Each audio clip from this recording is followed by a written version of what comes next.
नवरात्र में एगो भक्त माई के दरबार में जाके माई से अर्जी करता कि हे माई, ये दुनिया के लोग कितना पापी भइल जाता कि जेकरा के हमने के माई कहिले वो गाय के कसाई के हाथे बेच देता, लोग काटता। ए माई, ये अत्याचार अगर इस तरह से रही तो धरती बाँचे वाला नहीं के माई, अब तो ही कृपा करो। कैसे कहता, आई भजन के भाव रहो।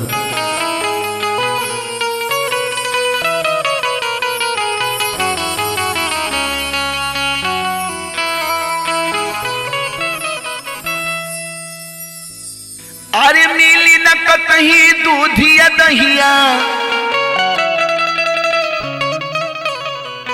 अरे मिली न कतही दूधिया दहिया,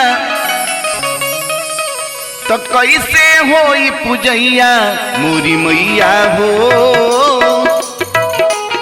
मोरी मैया हो, गैया के काटता कसैया मोरी मैया हो, गैया के काटता कसैया। मिली न कतही दूधिया दहिया, मिली न कतही दूधिया दहिया, कैसे होई पूजैया मोरी मैया हो, गैया के काटता कसैया मोरी मैया हो, गैया के काटता कसैया।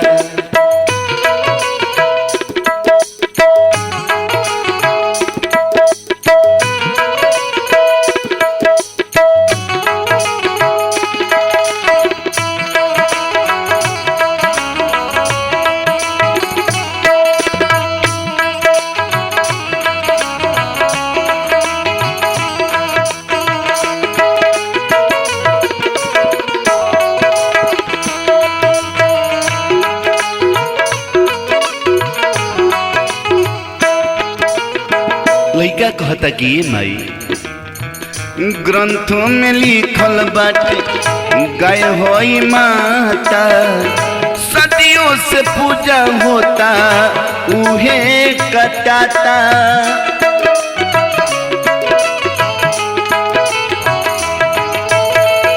ग्रंथों में लिखल बाटे गाय होई माता, सदियों से पूजा होता उहे कटाता।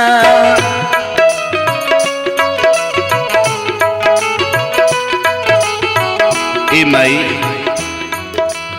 करत की पाई मोरी मैया,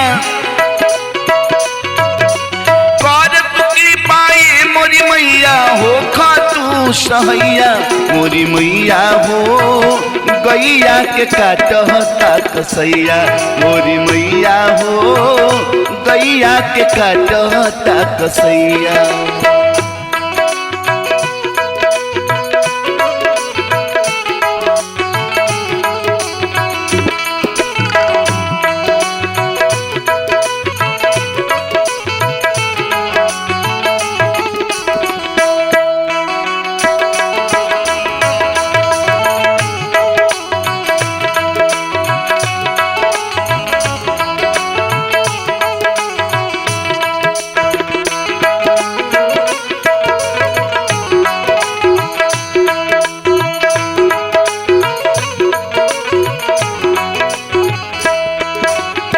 बेटा कहता कि माई सुनो, कौन गलती बा जौन जीव के मुंह नहीं खे कुछ कह नहीं के सकत, अपन दुख नहीं खे सुना सकत। माई, ओह गाय में कौन दोष बा, कौन बाट दोष मैया गैया बेचारी में, तू ना बचैबू तो दोसर उबारी के।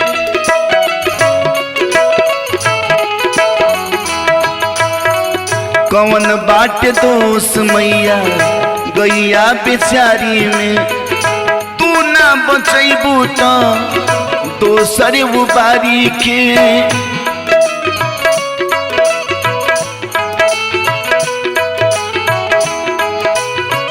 ए माई, लिखी अवतारी काली के तू आजा,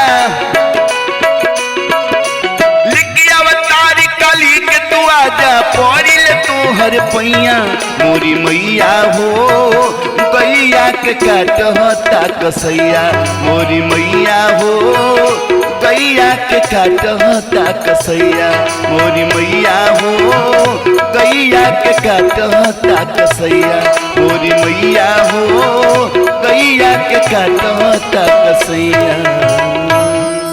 रिकॉर्डिंग शुभ मंगलम स्टूडियो रघुनाथपुर मोतिहारी।